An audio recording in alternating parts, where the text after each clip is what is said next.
this episode, I talked to Tessa Martin, who has been doing Iyengar yoga for 25 years and teaching that yoga for 20 years. We talked also about Tibetan Buddhism. She spent 8 years with a Tibetan Buddhist group, and then went on from there to do the Mondo Zen training with Jumpo Kelly Roshi, where she's been doing that for many years now and done lots of the Mondo Zen retreats. We talked about the importance of having a community of spiritual friends to help you navigate the tricky terrain of long-term practice, the ups and downs and plateaus, and to help you keep going. And also we talked about how yoga benefits meditation through helping the body relax, so that there's less interference from your body in yoga, and also the great benefit of realizing silence and experiencing silence, on whether that's on a silent Zen retreat or the silence that is at the very heart of our identity. I hope you enjoy. So Tessa Martin, welcome, and thanks very much for joining me today to generously share your story of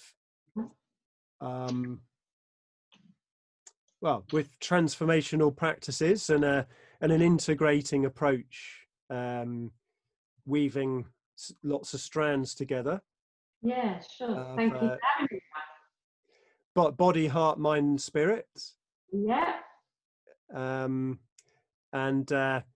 two things we're going to particularly focus on today, I mean, as well as the other things, are you've been teaching yoga for many years.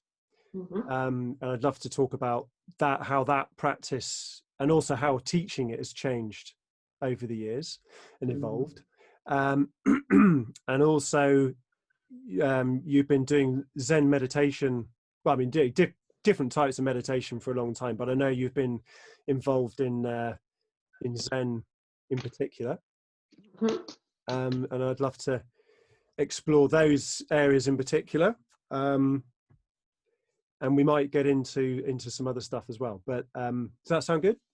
That sounds great. Yeah. Okay. So just to give a bit of context, we've known each other for little over 10 years or something like that. It's unbelievable how quickly that's gone, isn't it? I know. And we've done quite a lot of different practices together, workshops and retreats and those sort of things. And it's quite a funny thing that most of our interactions have been within that context. Yeah. We haven't really done the more normal types of interaction. Yeah, it's very true. I have actually done a drumming workshop for you. Yeah, you did. I remember that. Which was totally different. Yeah. But so interestingly, our relationship has been based mainly around doing transformational work together, rather than sitting down for a casual coffee and having a picnic type kind of friendship. Yeah. Which is quite an interesting thing, and it's a great thing, I think, to have friends that you particularly bond around something like this. Oh, absolutely. It's crucial, I think. Yeah. It's very difficult to sustain any level of practice without communing with people of the same interest, shall we say, and a support network. Yeah. Yeah. So to put that in the Buddhist context, they have the Buddha, the Dharma, the Sangha. So the Buddha being that kind of first person realization of the amazingness of our own consciousness, so to speak. The Dharma being the teachings, Yeah. And then the Sangha being the community of practitioners, and that's this kind of special triad that Mm. is that's only two I'm doing, but it's a triangle. Yeah, absolutely. Yeah. And we're both very much in favor of that in any context. Doesn't just apply to Buddhism. No, definitely not. You could apply it to everything, couldn't you? So if let's start with, when did you get into any of this stuff? Meditation, yoga, what was your kind of entry point? Okay, but won't go too much into the personal because, as we were saying, it's difficult. But it was a bit of a crisis in my life. I split up with my children's father. I was living on my own with my two very young girls. They were 4 and 18 months at the time.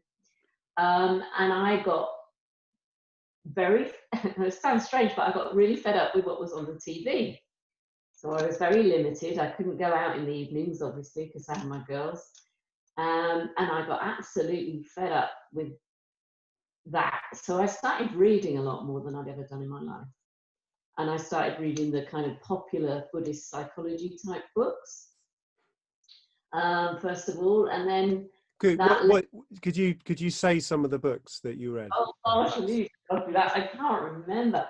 I think one of the first ones was Saraya Das, Awaken the Buddha Within. Lama Surya Das. That's it. Yeah, that stuck in my mind.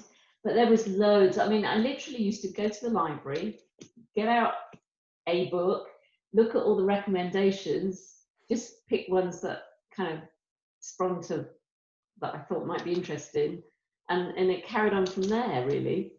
And then I got to the stage where I thought, oh, I need to take this a bit more seriously. Now, at the same time, I just kind of started the yoga, so there was an interest in the yoga as well. But I found trying to read the kind of written information about yoga, especially within the Iyengar tradition, which is what I'm part of, was very dry, very difficult to relate to. The early Hindu stuff. So the Buddhist, more popular stuff was far more accessible. So I kind of thought, after, I don't know, a couple of years, I think, I thought I need to take this a bit further. So I searched around Newbury, Reading, and I found a Tibetan Buddhist group in Reading, which I ended up going to for about 8 years, actually. But I always knew that it wasn't quite right.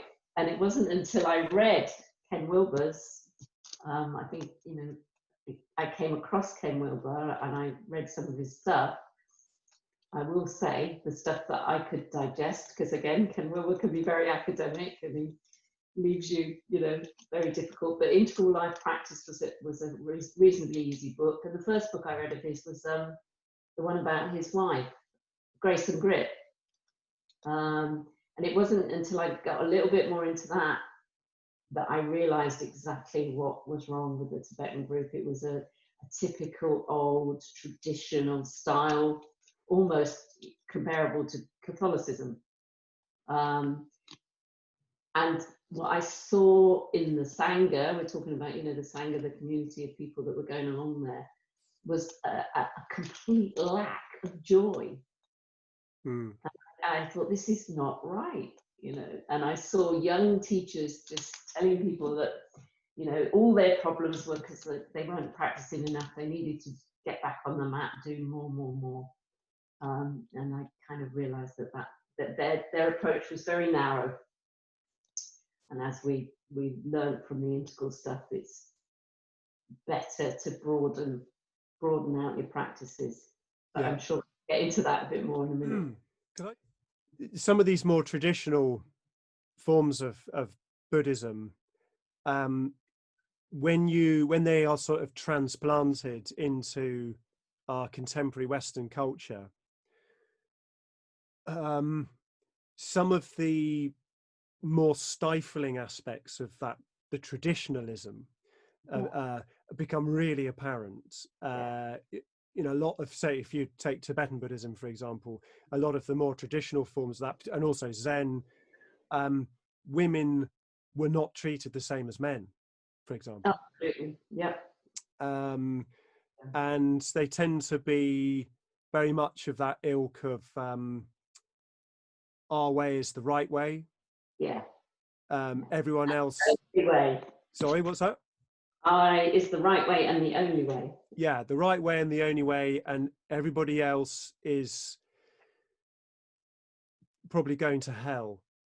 Yes, exactly. Yeah, literally going to hell. Yeah, that kind of thing. Yeah. Yeah, I met my first fundamentalist Christian when I was in my early 20s, and it was absolutely shocking. Yeah. I mean, they treated me really nicely. I was on a solo backpacking trip around Scotland, and they kind of invited me into their house, and they were very nice people. But then when we got talking about, they were desperate to talk about religion because they wanted to convert me, which I'd never experienced before. And I remember saying to them, what if somebody lived the perfect life, like ticked all the boxes in your Christian, scheme. So they were like the perfect Christian, but they just had never heard of Christianity or the Bible or Jesus. They just lived in some part of the world where, that hadn't penetrated. Is that person going to hell or are they going to heaven? And they said, totally, no doubt in their mind, that person was going to hell. Yeah. And it just, I was absolutely astonished. And we can kind of think that that's a way of thinking that only happens in our stupid modern Western world or traditional Western world with Christianity. Christianity's bad and all these other Eastern religions are really good, but there's just as much of that bigoted narrow-mindedness in a lot of the Eastern religions as much as Christianity. Yeah, and I do appreciate now. I can look back on what they were teaching, and the teachings themselves are amazing, of course. But it's the way it's presented wasn't right for me in the West. Definitely not. And also, it is that lack of bringing in any of the modern viewpoints like the psychology. There was just none. And that of course leads to a lack of empathy and a lack of compassion, actually, which is what one of the things that Buddhism is supposed to be all about. Well, I don't want us to give a listener the idea that we think Tibetan Buddhism is a load of crap. No, absolutely not. No, we're both very much value the teachings of all Buddhist schools, but it is possible to get the best of the teaching from these traditions whilst utterly ignoring or actually pushing back against misogyny, racism, all of those types of things that are part of it. Yeah, definitely. Yes. And it just requires a little bit of discrimination from us to weed those things out. Yeah. So you just kind of got a bit dissatisfied with this Tibetan Buddhist group. Yeah, and I'd come across Ken Wilber's work, was very fascinated by it. And then I came across an interview that Ken Wilber was doing with Jumpo, Dennis Kelly, who was the first Zen master that I'd been to. And he was teaching a retreat in Holland. And I thought, oh, that's not too bad. I can get to Holland. I wasn't so keen to go to America at the time. So I went to that and I didn't really look back. But I think even before that was when I met up with yourselves and Gary. I don't think, so it probably went in that order. So I had an interest in the integral approach. And I was searching around for things, for groups to try and expand my knowledge of that and expand my experience. I think that raises something important, that learning some kind of theoretical model, whether it's the integral theory or something else that's kind of potent like that, it can help you make better decisions about the traditions or spiritual practices or lineages you want to get involved with, and how to make these kind of discriminations between that I'm gonna take that, but I'm gonna leave that, or and it sort of highlights the importance of having some kind of philosophical framework from which to make decisions, or of those type. Yeah, definitely, because without that, I'd experienced a very narrow approach. I mean, perhaps that was as much my lack of experience and understanding before I fell into the Tibetan group, as much as it was what they were doing, if that makes sense. You know, I didn't have the kind of knowledge necessary to discern what was going on properly. You were co-creating a limitation. Yeah, I think for me as well, which is a thing that's carried on throughout my path, is there was, even back then, when I look at it now, there was a gut feeling that it wasn't right, and I hadn't listened to that at first. It took a long time to really listen to my gut properly and accept that that's a good barometer, as it were. Yeah. Yeah. Because you've got to compete with all the other voices and perspectives that everyone else is saying, oh, this is the one true path, or the nothing else matters, and it's confusing when you're trying to make sense of all that stuff. Yeah, absolutely. Which is where a robust philosophy comes in to help you. It's a mental tool that can help you work on life in an effective way, I think. And as Ken Wilber always says, the cognitive line leads. We need the knowledge, and we need to understand it to make appropriate decisions. Yeah, you can only act on what you're aware of. Yes. It's just as simple as that. So you got this extra knowledge through coming across that philosophical model, which suddenly gave you all of this new stuff you hadn't been aware of before to work on. Yeah, it was a really mixed feeling as well, because it was overwhelming. It was like, oh my God, I had no awareness of any of this. How can I possibly learn this? Life's too busy. I've got my kids. I've got all this going on. It's too much. There was part of me that felt like that, but the other part was really excited at the possibilities, and wanting to explore more. And my curiosity was piqued, and it was a really exciting time. But there was the other side to it, this overwhelm, and I can't do this, and it's going to take too much time, there's too much to learn, blah blah blah. That's a theme that's been echoed by some of the other people I've talked to, that there's this moment where you realize how rich life is, and how rich your own identity is, and all the different parts of yourself that you can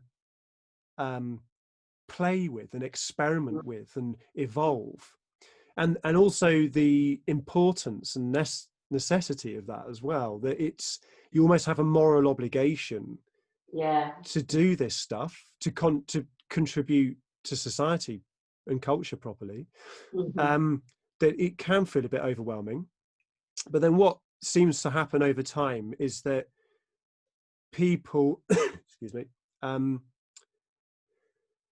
whittle down you've got, let's say if I just put it into numbers, you're looking at 20 things, and then you because of who you are, you're unique person, you're a unique person, you will probably whittle that 20 things down to 6 or something like that, that cover all of the fundamental bases you need to, and then they become your mainstay practices in your life. But it's quite a common thing to have that moment of overwhelm. But to give people hope, it doesn't last forever. You just need to keep going, and you will find the things that really resonate with you. Absolutely. And when you start looking at yourself and basically looking at your own, how can you put it? It's not your own talents, it's your own desires, really, but on a deeper level. What you enjoy doing, what is your thing? But you're still aware of all the other stuff. But you know that you can't be an expert at everything. That was one of the things I first thought about the integral stuff. It's, oh my God, all these lines of development, as they call them. You're supposed to get everyone up to a certain level. Well, of course, that's not true. We're all varied on those different lines of development. But why not develop one or two that you're already good at, shall we say? Well, good is not the right word, but you know what I mean. Yeah, well, have a natural affinity for. Yes. And someone else said that if you're sitting in a boat and you've got some holes in the boat and you're taking on water, all you need to do is just plug those holes up, and then you're not going to sink. So realizing that there are some of these areas which you're never going to be an expert in, but you can just do enough work on them so they don't sabotage the whole of the rest of your life. And that's just the equivalent to just bunging up a couple of holes, so you can get on with the other things that you love. That's a good way of putting it, Ralph. Well done. Right, it wasn't me that came up with it. So there's another guy I talked to called Layman Pascal. That was he can take credit for that one. Okay, cool. Yeah. So what was different about Jumpo Kelly Roshi, his Mondo Zen? Okay. What really attracted you about that? I have to be honest, he's a real charmer, and I did get completely charmed by him. But I mean, it was such a raw approach. There was no hiding behind anything. It was just sit down. Can I swear? Mm-hmm. Sit down, shut the fuck up, and don't move. And I thought it was hilarious. I really thought it was hilarious. I wasn't frightened by it. Well, I'm sure some people were, but it was just. And I mean, aside from that, he told enormous amounts of jokes. I mean, that first retreat I went on with him, I have never laughed so much in my life, and I've never cried so much. So that's what it was like, and it completely opened me up. Is the only way I can put it, really. But it was such a different approach to anything that I'd come across before. It was really experiential, not just reciting stuff out of a book, not just learning things off, what they call it, by rote.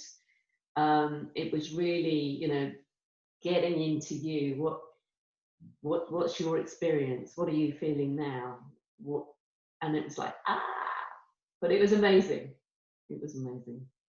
Yeah, that's a really important distinction to draw between a type of spirituality which is a little bit more of this traditional type, where there's a lot of learning stuff by rote and not really coming to having your own experiences about things. You're just sort of, if you can speak the speak, you'll get a thumbs up.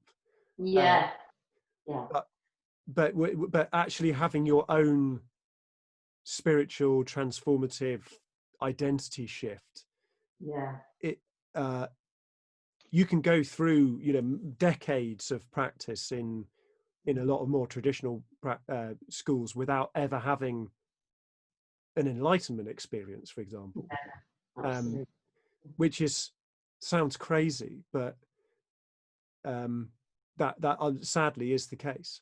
Yeah, yeah, absolutely. And one of the things that resonated with me that Jumbo said, it seems like a simple thing, but he said, chanting things in Sanskrit or in Tibetan or in languages that you don't understand, what's the point in that? And I'm not saying that's wrong for everyone, but I realized how wrong it was for me. It never resonated with me. It never did anything for me, but I did it because we were told that was what you did. Yeah. So Well, I really resonate with what you're saying there. I studied Tibetan Buddhism in an undergraduate degree at university, and so I was learning, from primary sources and all that kind of stuff, and I was trying to do, for example, tantric visualization practices based around Tibetan deities with all of their ornaments and ritual objects meant tons to people from Tibet, but they meant nothing to me. I just knew this was powerful, and I hadn't encountered it in Christianity, and I wanted to learn what it's about. Nowadays, I do what you might call tantric visualization practices, kind of deity yoga stuff, but I don't visualize Chenrezig or also called Avalokiteshvara, those kind of deities, because they have no cultural resonance with me. I use more of the kind of English things that come from the English rural tradition, more of that kind of Celtic, perhaps.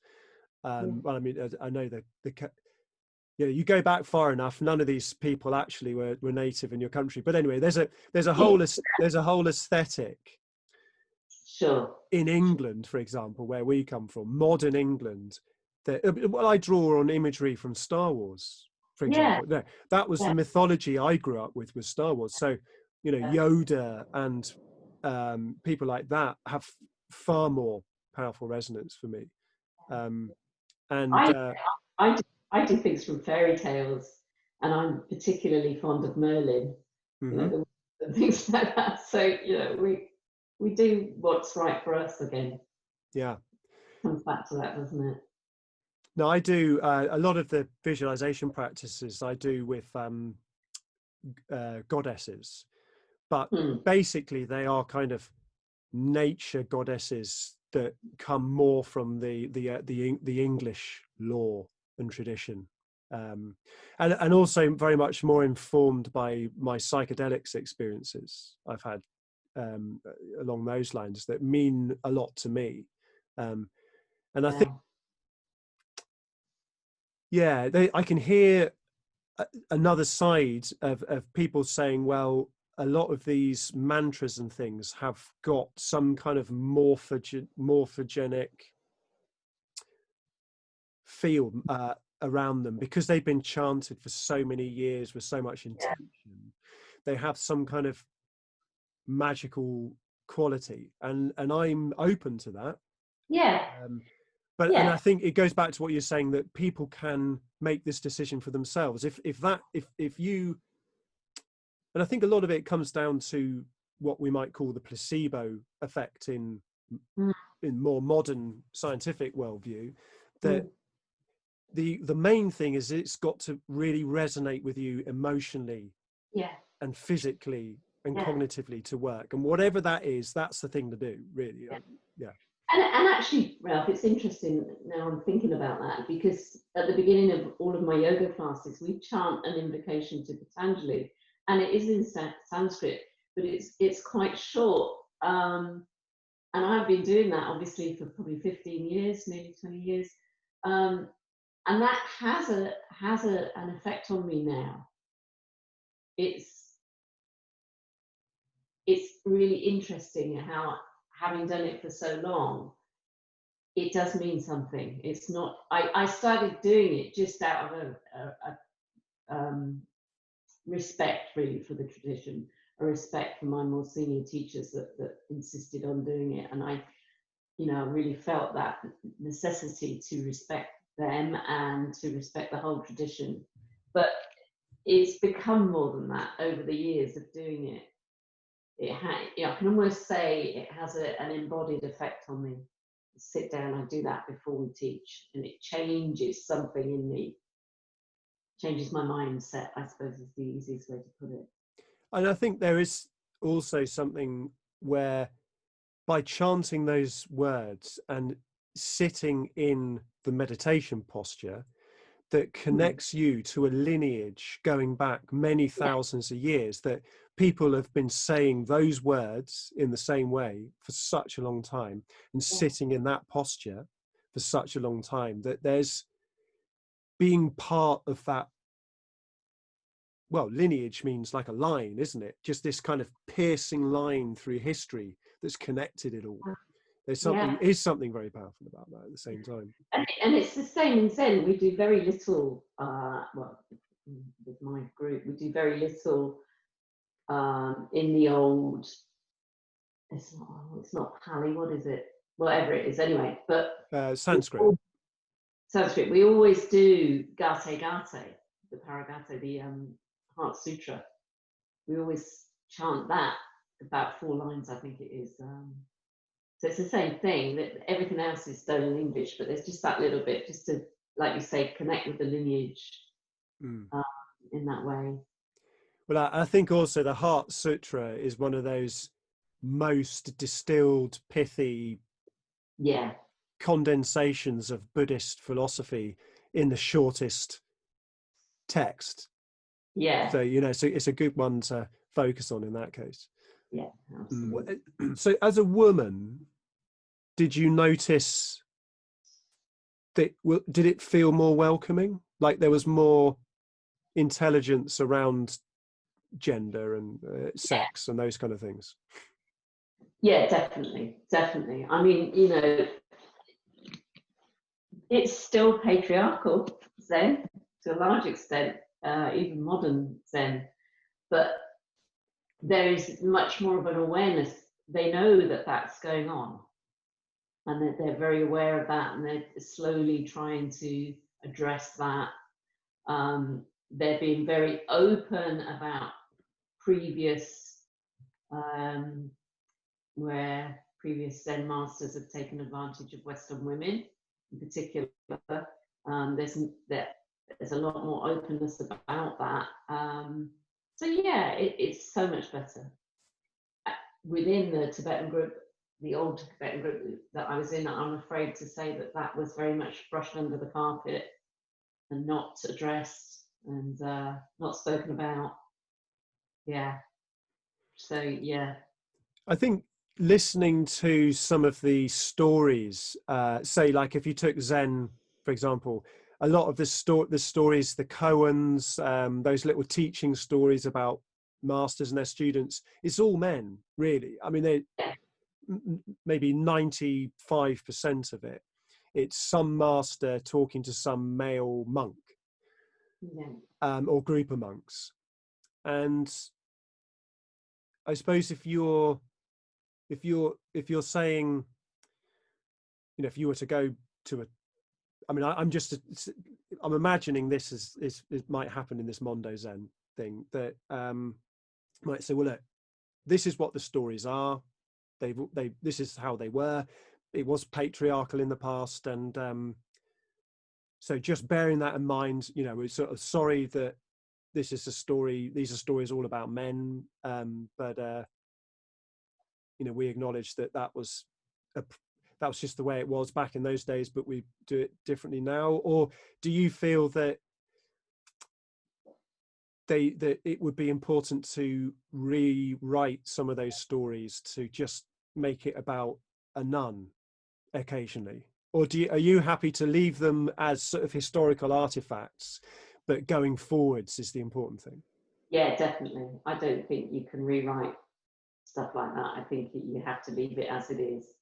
One thing I found out, which I find quite amusing, Bodhidharma, who came from India, he was the first Zen teacher in China. His teacher was female. Right. So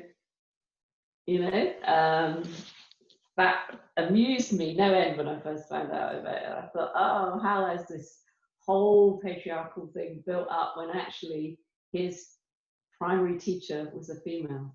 Well, I never knew that. Yeah, I know. Yeah. Also, the other thing I know about Jumpo Roshi is he has been a very serious practitioner of yoga for many years. Yeah. Is it Ashtanga yoga he does? He did both. He did Iyengar and Ashtanga. Right. So that must have been an important thing for you to Yeah, realize that he wasn't just about sitting on a cushion for 10 yeah, hours a day for yeah, like 20 years. yeah, absolutely. I mean, Jumpo really took on the integral stuff. He insisted when he became head of the monastery in New York that he wanted to bring things like this in. He wanted to bring yoga in. He wanted to bring psychotherapy in. He wanted that integral approach, and the master that gave him permission to do that said to him, "Yes, that's fine, as long as I don't have to do it." Yeah. Which is typical. But yes, of course, when I learned that Jumpo had a relationship with yoga, it meant a lot to me. Yeah, Mm. it was good. Perhaps we'll come to yoga in a bit, but perhaps could you talk about some of the awakening experiences you had as a result of working with the Mondo Zen? Mm. Yeah, that's it's so difficult to explain these things, isn't it? I mean, the whole sitting in silence I've never done before. So you spend a week on retreat doing probably 6 hours of meditation a day, and I've been used to all the meditations being guided, um, or reading while you're doing them, contemplation type of thing. But this sitting in complete silence was an absolute opening for me. Getting to the depth of silence, the depth of stillness, the depth of peace. I've never been there before, and that just changes everything. Actually, it's an amazing experience. And you've done the Mondo process, Ralph. You realise the first thing you're asked to do is listen so closely, more closely than you've ever listened before, and that kind of brings you to that depth. And then the whole process of then bringing that into your body, when you get to that depth of listening, where in your body are you actually feeling it? It was just a completely different approach,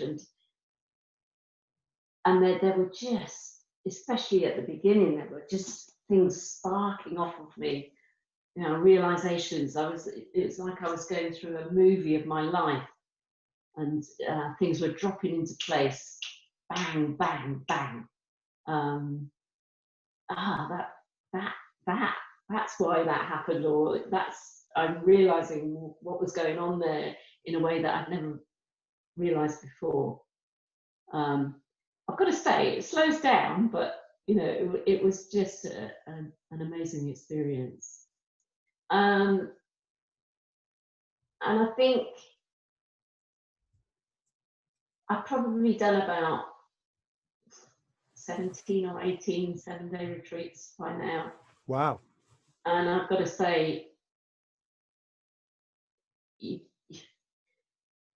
don't come away from any of those retreats the same as you went in them. There's always some experience or other that happens. but that can be dangerous actually, because you get into kind of expecting something to happen, and of course that's the worst thing you can do. But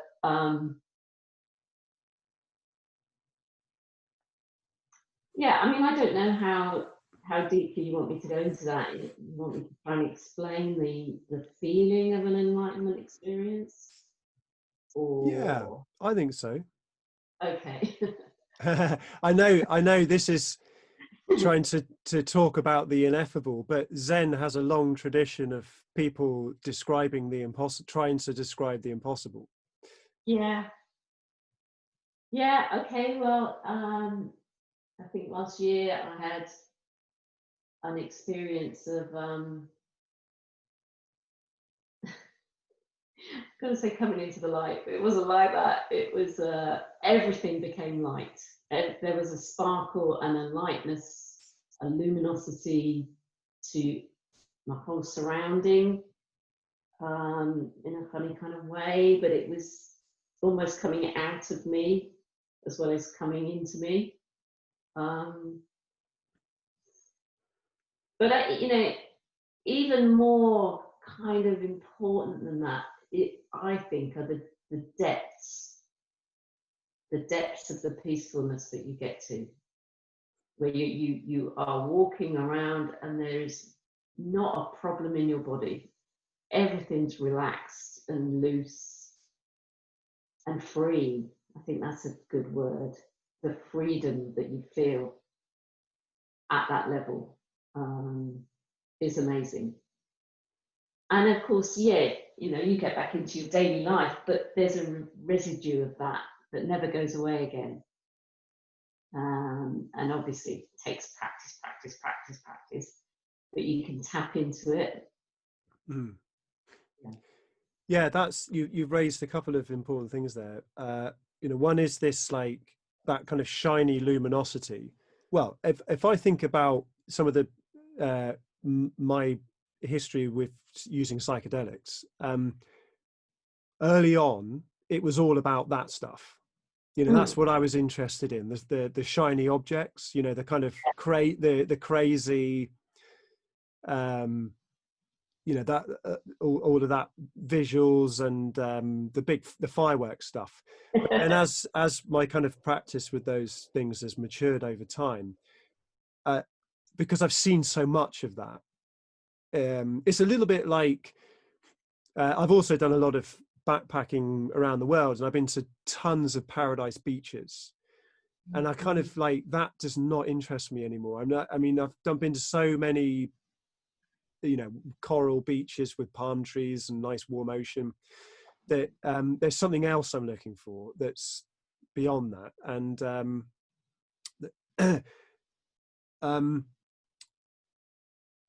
I think what's changed is a bit more of this going right very far and deep inside of myself. That more of a kind of shift in actual identity has become Yeah. more important than the what the nature of, I don't know, the kind of fireworks experiences. I can't think of a very good word for it. I think for me, it's a stabilization that happens over time, that can then affect your daily life. I've always said I'm not interested in, well, I am interested in these experiences, but I'm more interested in how I am in my everyday life. How can I make this work for me at work? How can I improve my relationships, etc., which I've done. I feel I've done over the years. So my life is not perfect, of course. I make off days, but it's generally more rich. I think you use that word. It's richer. It's calmer. But calm gives the wrong impression as well. There's a roller coaster there, but the roller coaster's fun. It's that's more important to me, I think. Yeah, because otherwise it can become entertainment. you know, you go on a retreat or you do whatever spiritual practice, and it's the equivalent of going to the movies or a theme park. Yeah. Um, and that, you know, there is a role for entertainment in life. Yeah. Although, you know, the Zen retreats are not a picnic. It's hard. Oh no, yeah. Bloody hard work. Yeah. No, I was talking more about the experiences they precipitate. You know, some of that candy. Yeah. You know, the spiritual candy, which the shiny objects that attract us. Yes. And quite often, you know, a lot of the more profound transformations happen as a result of pain. You know, going into your pain, confronting the dragon Smaug on the mound of treasure. Yeah. Yeah. And I mean, Zen is definitely the path of pain. Yeah. Zen is the path of pain. Tantra is the path of pleasure. And I was like, shit, I picked the wrong one. They end up the same anyway. So. Yeah. The other thing I wanted to say was my meditation practice has kind of had, well, 3 main chapters in it. The first probably 10 years was just hard slog, just grafting without much reward. And then I was reading some pointing out instructions, and I realized for the first time ever that my identity, my identity was actually more formless awareness. Was where my actual sense of subjectivity was located. And it was something I'd read about a lot, you know, for many years. And I'd been kind of trying to achieve that as a goal. But the crazy thing is it's not a goal, because it's the place from which everything in your life happens. It's the water that we all swim in as fish. You know, it's that part of you can't be made into an object. You can't even see yourself, because, you know, the formlessness is a great word for that part of our identity. And the other characteristic of it is it's extremely at home with this moment as it is. Like radically, fundamentally at home and very much at peace, no matter how crazy life is. And when that happened for me, and that's never really left me since that time. That was in about 2007 when that happened. That's been part of my life all the time since then, to varying degrees.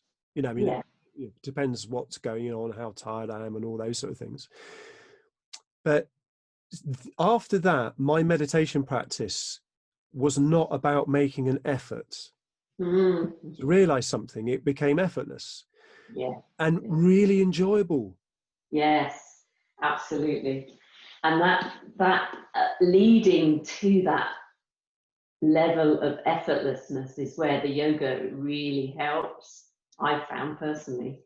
Not just the yoga, the qigong has been really helpful, but it's being able to completely relax the body prior to meditation is, for me, fundamental. It just helps so much in that whole letting go of the effort. Very difficult to do if you're in any way tense. So before you do a sitting meditation, you generally tend to do some kind of yoga beforehand? No, I think I said that wrong, actually. I think over the years, the yoga and the qigong have taught me how to relax the body. So as soon as I sit down, I'll go through a process of very quickly now scanning, releasing everywhere. So that it's like a bit of a template so that you notice immediately when anything pops in and you can just ease it again. Very important, I think, for meditation, to be able to maintain that level of relaxation in the body. Yeah. The mind is the body, the subconscious mind is the body. So the subconscious mind is gonna come up with stuff, and if you're most of the time we're totally unaware of that, and we just carry on, like robots, to be honest. So being aware of those things coming up and being able to address them immediately is, fundamental, I think. Yeah, so that points to the importance of working with your body in conjunction with a meditation practice, because if your body is in a lot of discomfort, bad alignment, got problems that you could iron out with a yoga practice, for example. If you're not doing that, you're sitting in meditation, you've got some problem that you needn't have in your body, and it's throwing up interference into your meditation practice, and basically it's a distraction. But I think also beyond that, this resting as awareness, relaxation that is even beyond physical problems. It's even if you were very ill and in a lot of pain, you can actually still, that is part of your identity and experience in the moment. But it doesn't, the thing is before you have that experience, you would hope that it just eliminates all pain from your life. It's like some kind of cozy blanket that you can just nestle up in, and then life just washes over you. But unfortunately, that part of you is so free and so relaxed and so at home with this moment that he doesn't want to change anything, including the pain and discomfort. So that's a sort of a little bit of a distinction between there's a kind of, there's levels of letting go and relaxation, and that to be able to work on the whole spectrum and gradation of these levels of letting go is important, because it's not all about letting go fundamentally into our formless awareness. It that's part of it, but then also it really is out of love and respect for our body and the experiences that our body provide, that kind of letting go and relaxation needs to happen on that level too. And I also want to say, that's been very important for me.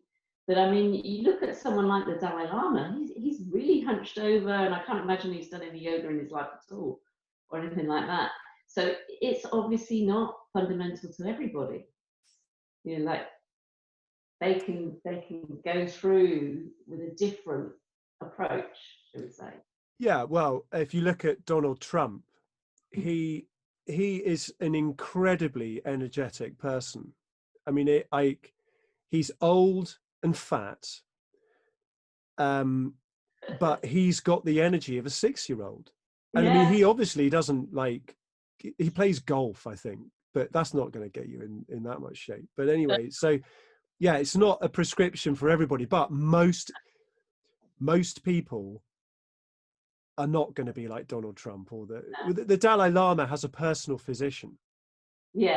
So I mean, that helps. Absolutely. So if we excuse me, if we sort of go into your yoga practice a bit, perhaps you could describe how that's changed over time. I mean, how many years you've been doing yoga? For a long time, I believe. I think I've probably been doing yoga about 25 years, and I've been teaching for 20. I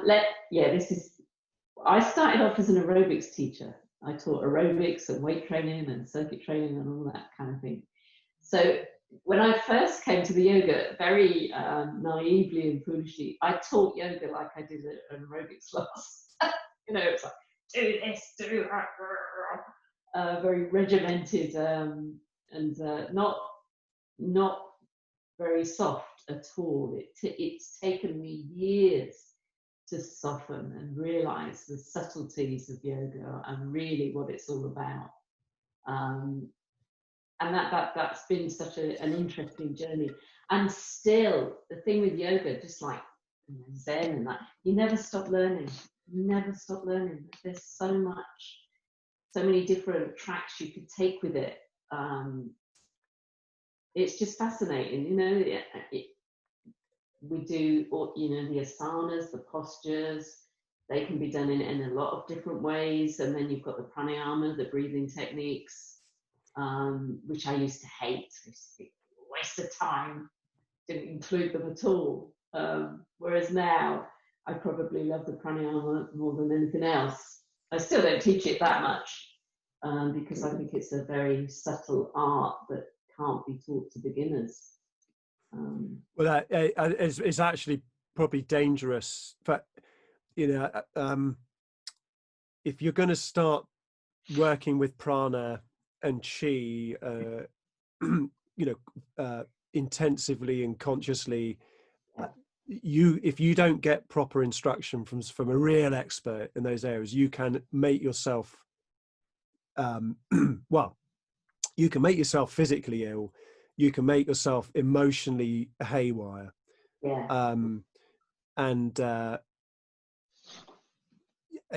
I would, absolutely. That's good advice. So people should not just start mucking around with that stuff. You know, you can do kind of base, very much entry level stuff, but you know, Kundalini yoga, for example, you know, you don't want to just chuck in some Kundalini yoga, and, well, you know, people need to go and get proper instruction with that, because that's working with some pretty powerful parts of it. Absolutely. I mean, I do teach a bit of Qigong as well, but I do that on a very basic level. That is just, you know, moving meditation, relaxation again. But so, you know, people need that. People need that base level stuff over and over and over again. But I do, I mean, I love the yoga, obviously, but I also love the Qigong because it's so simple. Anybody can do it. Whereas Iyengar yoga, I'm sorry, I don't agree with it. Not everybody can do that. It's a strong practice once you get into it. But it's been great for me. I've had my love-hate relationship with it over the years, because again, you know, the Iyengar tradition is very traditional, and you shouldn't need to do anything else other than Iyengar yoga. That's the party line, which of course I rebelled against, because I do my yoga, but I run, I cycle, I dance. I believe that that's necessary for most bodies, for my body, for sure, and I'm sure a lot of other people as well. Again, it's almost like the integral approach, isn't it? It's cross-training almost with your body. You're going to get far more out of it, I think, if you can do that. Yeah, well, I mean, that's important that, you know, to talk about cycling, because yoga's not an endurance sport. No. And some kind of endurance training does a different thing to your body. Absolutely. And also high intensity weight training or strength training does something different than yoga. And they all provide some unique benefit to your body that, I mean, you know, at the end of the day, you know, someone might specialize in marathon running and just do a little bit of yoga, you know, so their body doesn't seize up, and, you know, so not saying you're recommending everyone has to do all of those things and fit them into their with work and meditation practice and psychotherapy and reading like one book a day and being the perfect parent, and you're the perfect spouse, and you know. Exactly. Yeah. Yeah. So And that's that would be something I'd like to ask you about, is because with long-term practice, so you've been doing yoga for 25 years there, and I've been meditating for about the same number of years, and I've been a musician for 30 years and stuff. So I mean, I've been doing all sorts of other things for a long time too, but this the path goes up and down and plateaus, and it's not just like a line that just keeps going up and up and up and up and up the whole really, time. You know, maybe looking if you zoom right out, it might be going up and up and up, but there's all sorts of, like, you know, wiggles along the way. yeah. You know, perhaps you could talk a bit about how you've navigated the terrain of practice, because it's Mm. you alluded to it earlier, that it's been love-hate at times, Yeah, absolutely. but you've kept it up, because it's quite common for somebody to take up something, say yoga, Mm. when they hit their first wall, they They think, get, all right, it's not working anymore, this isn't right for me, and they drop it. And you could go through your whole life without ever doing a sustained practice. And mm. My, yeah, I struggle to sustain anything, to be honest. It really is an up and down process. Um, and I don't know what's kept me coming back. It's like the meditation. You know, I've given up meditating for months, and then but something draws me back, and it's normally that I recognise that my state of mind has deteriorated, and I kind of think, oh yeah, that's because I'm not meditating. And in the end, I've gone back to it. Now I'm a bit more like you, um, Ralph. I really enjoy the meditation. And I think you have to get to a certain level of competency of whatever you're doing to then be able to enjoy it. It's like music, isn't it? You learn the chords and the, what do they call it, ups and down scales and things like that at first. But then when you can produce your own rhythms or whatever, that's when you start to really enjoy it. And it's certainly been the same even with the yoga. You know, you have to learn the basics, and that takes years. It really does take years. And yeah, as I say, sustaining it's been really difficult for me. The only thing I can say about me and yoga is the fact that I started teaching. I had to do it. I had to do it because there were students waiting for me. You know, I had to show up. That's been a way I've got around it. And actually, thinking about it, it was similar with the Zen, wasn't it? I started teaching people, first of all, taking people through the Mondo process. And later, I do an online service every Friday morning. But, you know, but that makes me show up. So that, in a way, that's been my own personal saving, I guess you'd call it. But it is hard to sustain something all the time and expect. I think it's our expectations, isn't it? We're expecting to get something out of it all the time. And of course, you can go through months where you don't have any amazing experience. You don't have any progress in as you would see it.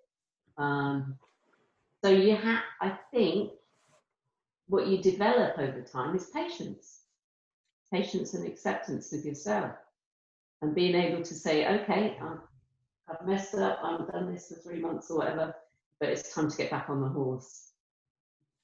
You know, for me as well, there's been no choice. It's almost choice. It's like when you see yourself deteriorating and things going backwards, and you know why, it's madness not to continue, not to go back to your practices. I think having faith in what Yeah, you're doing yeah. helps, but you can lose faith Yeah. in it, but then regain it. And yeah, it's quite a tricky one. There's a book It's a tricky that one. really inspired me by a guy called George Leonard called Mastery. Mm-hmm. And he was involved in the sort of early integral transformative practice, I think is what he called it.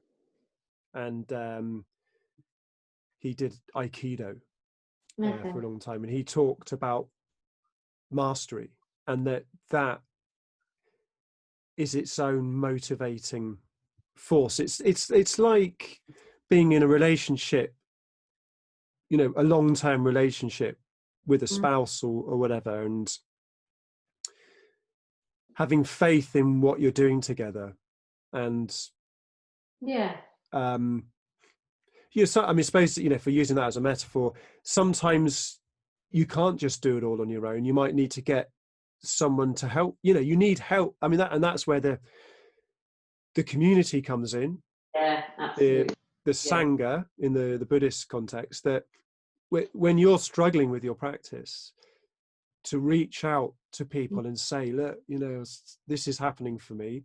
There's Yeah. going to be someone in your group who's had the same thing fairly recently, and they know how they got out of it, so they can offer that. And of course, you've got a teacher, Yeah. in whatever it is. Yeah. And And it's a bit when, easy. So sorry, go on. no, sorry, you go on.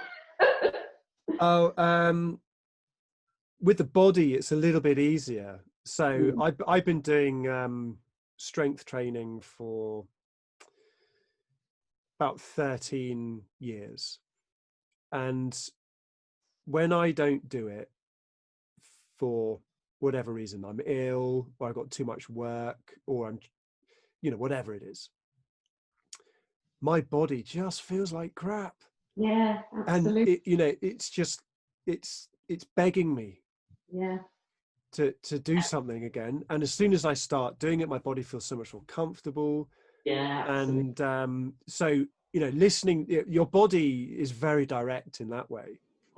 But say a meditation practice is a little bit more slippery, because I mean, as you're saying, maybe you will have more problems at work or with interpersonal stuff, or you just feel out of kilter somehow, and then you Yeah. realize you need to get back in on the meditation.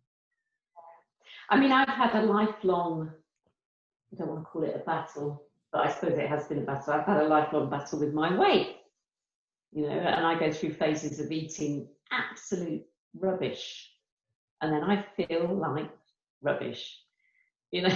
Yeah. And I'm sure we all do that, Oh, as soon I as you do. Yeah, start yeah. eating a bit better, you feel better. It's crazy that we go off into the bad habits, but we do. We're human, and it's having a real recognition of that humanness as well, and an acceptance that helps. Yeah, a recognition and a sense of humor. Yeah, absolutely, that I helps too. I haven't been feeling very well recently, and I generally never eat chocolate and biscuits and stuff like that, because it doesn't make me feel good. Yeah. But I've been chucking all sorts of medicines inside me, and one of the medicines I know I need is dopamine hits, and a kind of good feeling that comes from eating chocolate. That it's like, so I've been doing that. I know that it's not been good for my body, and it's going to make it might slightly impede me getting better, but at the same time, it's just giving me a freaking break. Yeah. From, it's just like, oh, just sit down, watch some complete trash on Yeah. TV, eat some chocolate, you know, uh, help that part of myself out. But throw a bone to that particular dog. It's Yeah. Yeah. yeah. Very Um, important.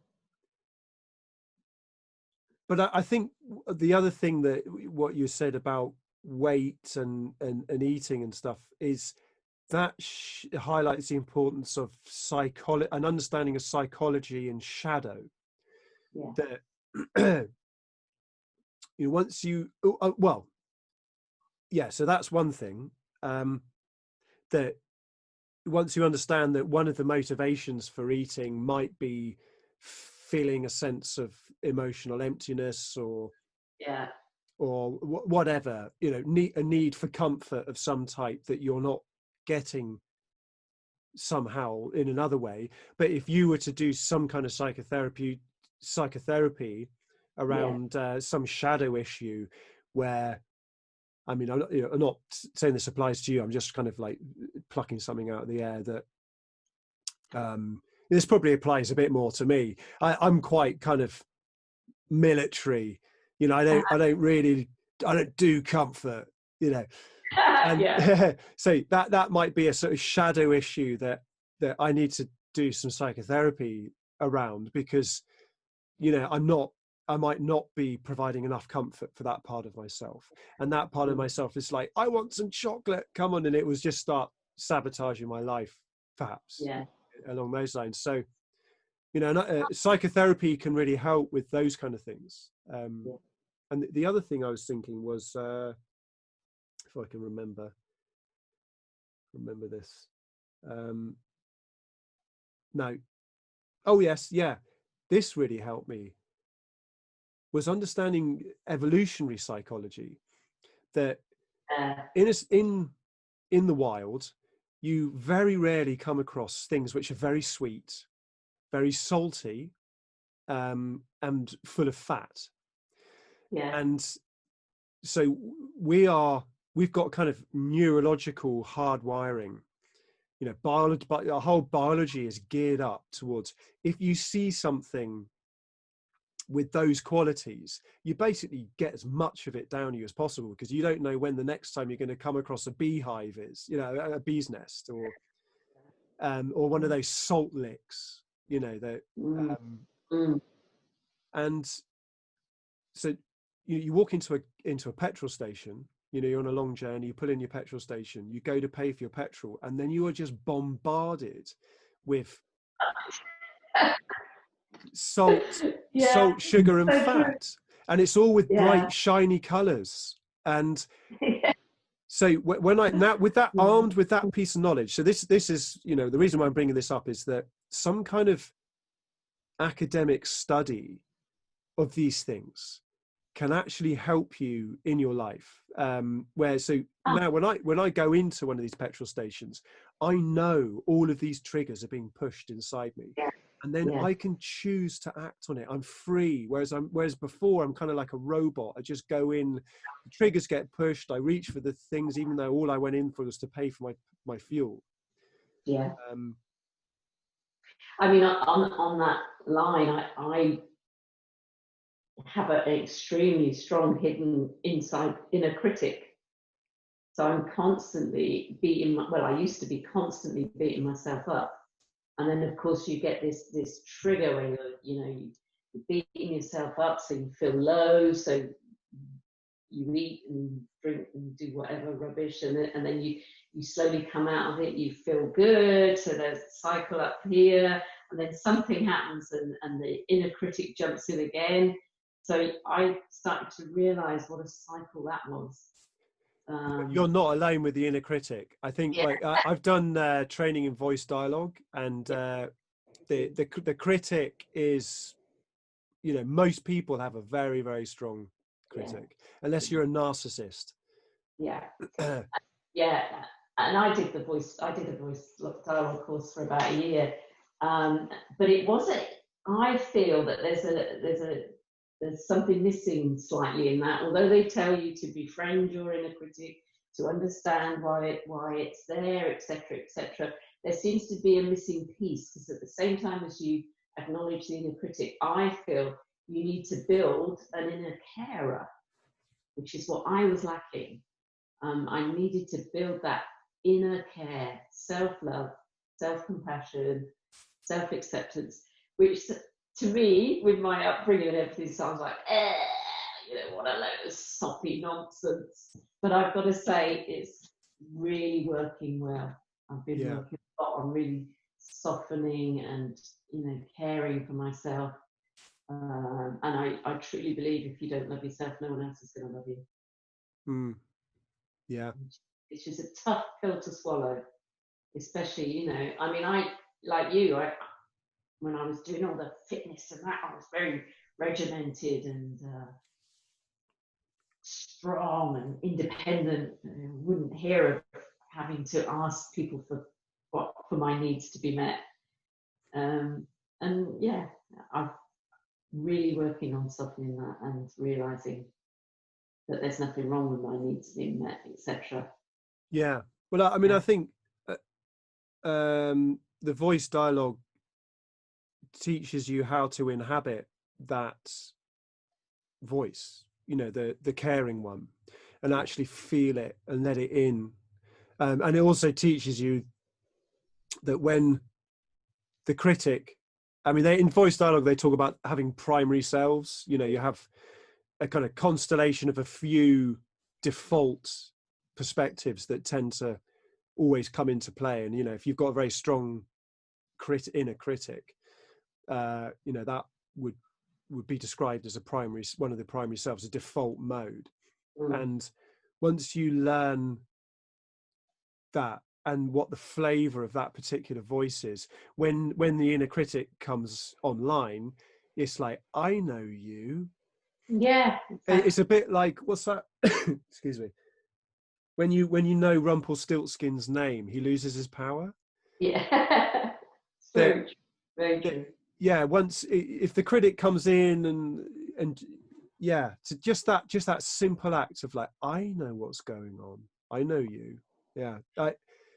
And also going back to meditation, with doing these kind of voice dialogue things, that the meditation is, for me, gave me the space to not take all this stuff quite so personally. You know, when you start working with some of these psychological issues, it can be really painful having to admit that you've been a twat most of your life. You know, the decisions that you've made have been very detrimental, shall we say. But that, the meditation and knowing that this isn't really the real you, really helps. It's like, oh, this ego is just conditioned. Let's change the conditioning then. Yeah. It's okay. I'm here. I'm just being, and it doesn't matter to a certain extent what's going on. Yeah, you're big enough to just hold it. Exactly. Yeah. Just simply. Yeah. Yeah, one of the things I think voice dialogue is not so strong on, which is where the big mind process took it a bit further, I think, is more of the well, it's what you're talking about here, is the transpersonal size of ourself. I was mentioning the sort of formless awareness Yes. side, but on the other side of it, you've got complete form identity, you know, identity as the universe, as nature, mother nature, and from those kind of grander, bigger transpersonal sides of your nature, you know, you can really hold all of that madness of Yeah. our egos, because you're so big Yeah. at that level. And I think the big mind process, you know, brought in speaking in the first person from some of these transpersonal voices. You know, the two big ones related to what we were mentioning here would be big mind and big heart. Big mind being that kind of formless awareness type thing, big heart being the identity as mother nature or something. Yeah. But then I think the big mind process probably wasn't so strong on the psychology side of things, you know, whereas voice dialogue is much more focused on that. So for me, it's been very beneficial for me to have the voice dialogue and the big mind process and bring those together. Because otherwise, if you just do voice dialogue with your ego, you will never transcend your ego. Yeah, absolutely. And you'll just go round and round and round. And not that transcending our egos is more important than working with our egos. I mean, well, I don't know, maybe if you had to make a choice, I don't know. You can't. Your ego is always going to be there. Mm. It's not gonna go anywhere, is it? It's always there. Otherwise, we couldn't function. So why not work with it? Yeah. So we've talked. I am keeping an eye on the time. We've talked a lot about personal practice and a bit about community. But how do you see your personal practice contributing to culture and society and even nature? You know, in this wider context, because it's not all about you or all about me. It's, you know, we do this because we know we're part of something bigger. Yeah. What's that like for you? For me, that I'm not an activist, and I often look at people like yourself that are doing more kind of out there in the culture, as it were, and I sometimes get a slight guilt that I don't do anything in that line, but organically, I feel like the way the practice has influenced my decision making, for instance, just vegetarian or eating organically, that supports that happening on a larger scale. You know, I can't help but influence my students in yoga. I can't help but influence the people I come into contact with at work. And I hope that organically that kind of spreads out. I'm very concerned about the environment and nature, definitely, and I support where I can the charities that do work, etc. But I'm not sure that I influence the larger culture very much. Well, I think what you were describing there about the organic stuff and natural living, that's affecting the economy. That's you're plugging into a stream of the economy that is based around sustainability and soil health and those kind of things. Yeah. Which that's voting with your money. Yeah. You know, which we live in a very money based society system, and that's really important. I think I remember Jumpo Roshi saying, if you want to see how enlightened somebody really is, open up their fridge and look what's inside it. That's one of his favorite quotes. Yeah, I think it's important. It's true. Yeah. Well, you work in the NHS. I do. And how have you brought your practice into that environment? I think I've attempted to do a little bit of teaching of qigong in the surgery itself, but that didn't really work, I got to admit. But I think it's the way you deal with people that has the most impact. You know, people have said to me, "Oh, you know, you're so patient, you're so calm in a crisis, as it were." I've been able to become a manager, which I couldn't imagine, 10 years ago, because I think my practices have allowed me to have a different mode at work. That's the only way I can put it, really. I'm not a leader. I've never been a leader. I've attempted to be a leader, and then I realised it's not really me.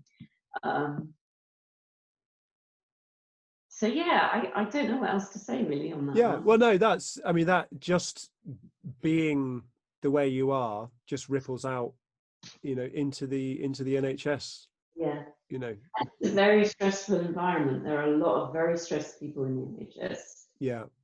for all sorts of different reasons, you know, resources, patients. I mean, poor patients, they're ill. They're never at their best when they come. No. And so, you know, the frontline people get a hell of a lot to deal with. And not getting upset when they're upset helps. You know, they get angry and a bit spiteful with each other and with me, and, you know, just appreciating what's going on for them. That kind of empathy, I suppose, has improved a lot. And not getting caught up in the political gossip in work environments has been a big plus. Yeah. It's very toxic politics, isn't it? And there's a time and a place perhaps for exploring. I mean, I think it's really important, politics, but some people just can't help but make everything political. Exactly. So talking of work, you know, you do have to go to work quite soon. So I've really enjoyed this conversation. Thank you so much. And I hope it benefit. Yeah, well, I mean, I know it's going to benefit people listening to this. I hope so. Where is there any last thing you wanted to say? You think we haven't said that's important? I think my biggest learning over all the years has really been to follow my heart, to really try and know what that really means as well. It can sound very shallow, can't it? I'll just follow your heart. But I really don't mean that. I mean, really let yourself, if you're interested in a spiritual practice, let yourself be drawn by what you're attracted to in that field. You know, go with your heart, be led by your heart. It took me a long time to learn that, Ralph. I was so precious about what other people thought and what other people were telling me I should and shouldn't do. It took me a long time to stand on my own 2 feet, as it were, but in an earthy way, in a Mother Earth type way, really. And that's my message, I guess. Yeah, no, that's good advice. And where can people find out more about anything you care about? Okay. It's pretty impossible unless you live locally to join in my yoga classes. Although I'm doing them online at the moment, I'm not taking anyone that I don't know, because I don't think that's the right approach to Iyengar yoga, to teach beginners online. Definitely not. So the only thing you could join in with if you wanted to was I do a monthly class. I call it the Art of Relaxation, and it's basically qigong and then some lying down relaxation. It's very simple. That happens about one Friday evening a month, 5 till 6:30, I think I do. So if anyone wanted to email me, if they wanted to get the Zoom link for that, they're welcome. Maybe and just wait. I don't know whether putting your email address out there is the way to go. Perhaps, I don't know. Is there a website or? Not a website for the qigong thing, no. So I think, how about this? Someone might be able to find you by typing in Tessa Martin Newbury yoga. Yeah. Okay. There we go. Then someone would find some way of contacting you. Yeah, sure. Yeah. Cool. Okay. But I'm not really doing work out there in the world like you are. Yeah. Oh. But thank God you are, because then you find people like me, don't you? Yeah. Well, I'm only doing it because I can. Yeah. So there you go. Yeah. Well, thank you so much. It's been a brilliant conversation. You've been very open and. Oh, I know one thing you didn't ask me. Yeah. What do I feel I need to work on? What area of practice do you feel you need to develop more? And the only thing I can say to that is, you know, I'm not as articulate as I'd like to be. But of course, that comes from practice of talking. So this Yeah. is an ideal platform for me to practice that. And that is something I feel I need to develop a bit more. Yeah. Yeah. No, it's good. And I suppose if you don't talk about these kind of things a lot, you know, a lot of us, we don't, you know, we spend time with our family, then time doing work. We don't have these kind of conversations very often. Absolutely. And it can feel a little bit like, whoa, just wind up the gears, you know. And I can't find the words to express what I really mean. But it's all practice. That's a practice in itself, isn't it? I mean, one of my Zen guys, Doshin, told me many years ago that I needed to do you kind of a master of ceremonies thing. What do they call it? Public speaking. Yeah. Yeah, I never did. But I think he's right. I think that would have been a good thing to do. Because it's different. I mean, I stand up in front of a yoga class and I teach the yoga, but actually kind of talking about my own stuff and meditation and things like that doesn't come easy. No. But thank you for this opportunity. Yeah, pleasure. And look forward to seeing you or speaking to you soon. Cool. And have a good day at work. I will do. Lots of love, Tessa. Thank you.